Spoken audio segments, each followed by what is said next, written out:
Hello Summoners and welcome back to another upcoming changes video. I've got some great news for you guys. Set is going to be nerfed. No, they're buffing him. No, they're nerfing him. They're buffing Set. I didn't read them. Okay, so they're buffing Set. What's up guys, this is Christoph. 10.4 will be a huge patch and only about a third of the upcoming changes have been revealed. So we'll make sure to release a second part of the video next week when all the changes are available. Also, today's question of the day is what got you into gaming? For me, I used to live in the Middle East and it was extremely hot outside, like 120 degrees. All my friends and I would just go into a LAN cafe and play Counter-Strike all day to escape the heat. That's what got me into gaming. What got you guys into gaming? We want to know down below. We read all the comments. Don't be shy.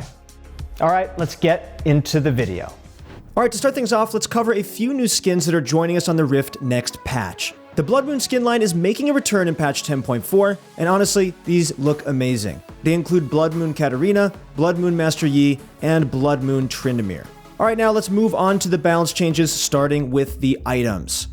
First up, we have a few buffs coming to Bami's Cinder. Sunfire Cape is currently a bit underpowered, and it's heavily overshadowed by other armor items like Randuin's and Thornmail. However, not having this item during the mid to late game feels really bad for tank champions because their wave clear will be so much slower. Damage-focused champions usually build items that speed up and ease their farming patterns, but tanks just continue to struggle more and more as the game goes on. For patch 10.4, Bami's Cinder will now burn nearby enemies for 6 to 23 magic damage per second. However, for 4 seconds after you immobilize an enemy, the burn deals an additional 1% of your bonus health as damage per second. This is increased by 100% to minions and monsters. Guys, this is a huge buff to tanks, and you'll start seeing this item being built more often. Champions like Shen, Sejuani, Jarvan, Zac, and so many others are going to become a lot stronger, so make sure to watch out for that. Also, since Bami's Cinder is receiving a buff, the items that it builds into, such as Sunfire Cape, Cinder Hulk, and Forgefire Cape, will all receive the same buff. I honestly love this change because I used to be a Malphite main at one point, and Sunfire Cape really helped me push the wave and get lane priority. Next up, we have nerfs coming to Stopwatch. Currently, Stopwatch is being used too often by a wide range of champions in a typical game. This item is just way too powerful and also way too unfun to play against. For patch 10.4, it is confirmed that Stopwatch will receive some nerfs, but those details have not been released yet. We'll make sure to keep you guys updated with our upcoming changes video part 2 next week, so click that sub button to stay notified. Also, one thing to keep in mind is that the new support build, which involves taking perfect timing and building into a gargoyles, will be indirectly nerfed by these changes. Okay, now let's move on to the rune changes.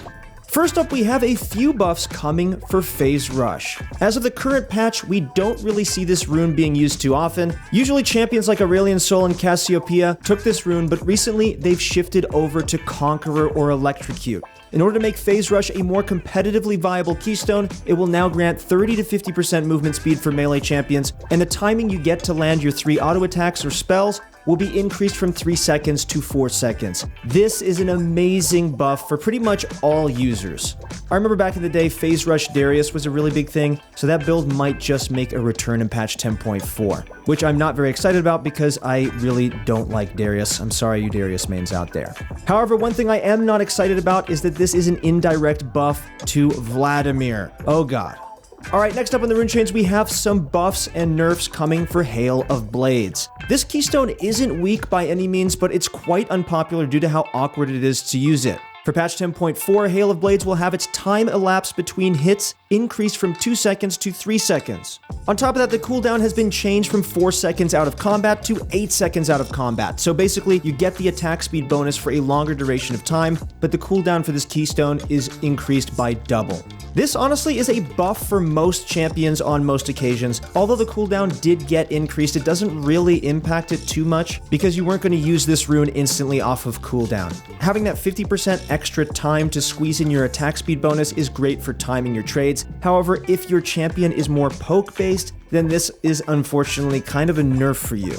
And lastly, on the rune changes, we got buffs to unflinching. Truthfully speaking, this is the most underrated rune in the game. For those who are unaware, unflinching grants you 15% tenacity and slow resistance for 10 seconds after you cast a summoner spell. In addition to that, it grants 10% extra slow resistance and tenacity for each summoner spell on cooldown. So having 35% tenacity for free was just insane. However, for patch 10.4, unflinching will have its base tenacity buffed from 15% to 18%. Although 3% doesn't seem like much, it's actually quite a big deal. This rune now grants 38% tenacity, so if you combine that with Merc Treads and Legend tenacity, then you'll be CC'd for like a quarter of a second. I'm having some serious pre-work Aurelia PTSD right now, by the way.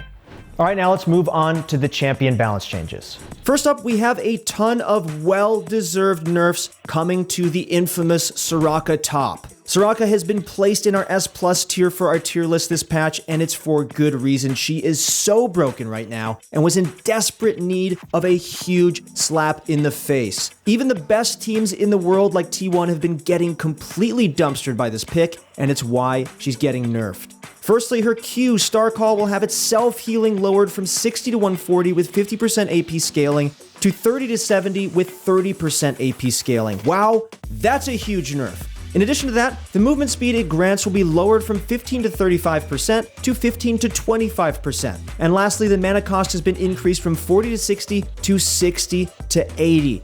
Wow, this ability is taking a huge hit. These are some of the biggest nerfs I've seen recently, and they're comparable to the Akali changes.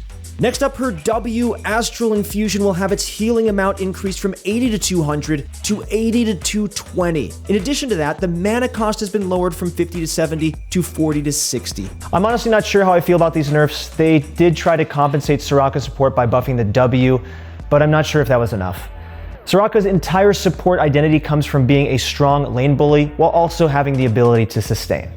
Nerfing her Q by this much just doesn't seem right. There are so many better solutions, such as if there are no allied champions nearby, then this ability does half damage and costs 2 times more mana, something like that. This would leave Soraka's support pretty much unaffected while gutting her solo laning. So honestly, I'm hoping they change these nerfs because I don't really want to see her receive the Akali treatment.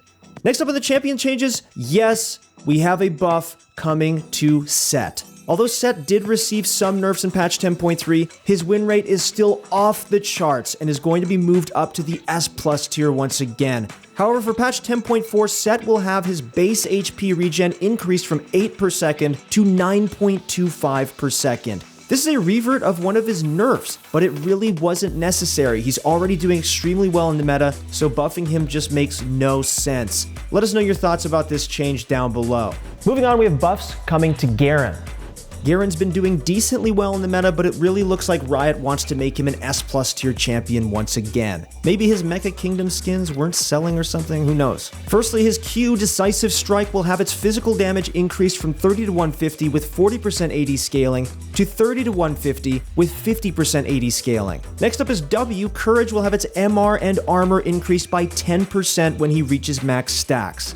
Wow, guys, this is a big buff. It's basically a mini Ornn passive. Next up, the shield amount has been changed from 10% of his max HP to a flat 70 to 170 with 20% of his bonus HP. These changes are some big buffs for Garen, and it'll make him a lot stronger in patch 10.4. Get those bands ready because Garen will be a monster.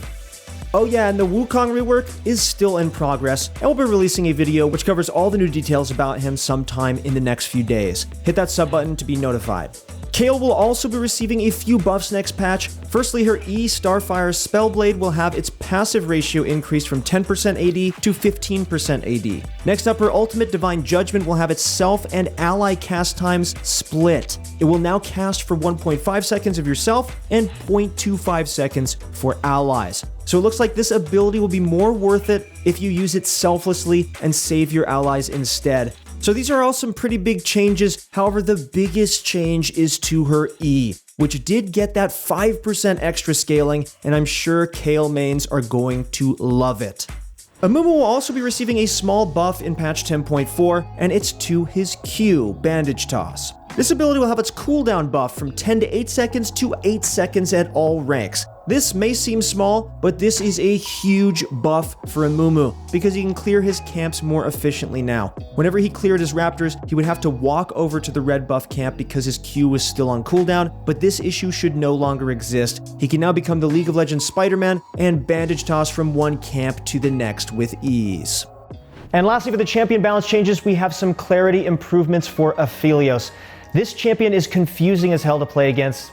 Honestly, I have no idea what I'm doing against him. He just kills me every time. This is a revert for one of his nerfs, but it really isn't that necessary. He's already doing extremely well in the meta, so buffing him doesn't really make any sense. The Balance team have stated that they want to add a few new features for Aphelios, which will make it easier to play against him. Firstly, they're adding his offhand gun to his HP bar, and his ultimate will be less surprising. They're nerfing the range of his ultimate and also making his towers more visible to convey their actual high threat. And lastly, he's going to be receiving some balance nerfs that are not yet released because he's still just way too strong. That's it for our upcoming changes video for patch 10.4. If you guys enjoyed watching this video, then please hit like or comment or subscribe to be notified of our next video. And just as a reminder, we'll be releasing part 2 of this next week, which will cover all of the changes coming in patch 10.4, so click that sub button. We'll be making sure to keep you guys up to date as much as we can when League of Legends news drops. Anything about new champions, new balance changes, new updates to the game, and all those tips, so make sure to check out our channel. And if you guys want to see huge improvements to your game, go find your challenger coach on ProGuides.com. They'll seriously help you improve your game. That's it for the video. Thank you guys so much for watching. Good luck in your next few games, and we'll see you on the Rift.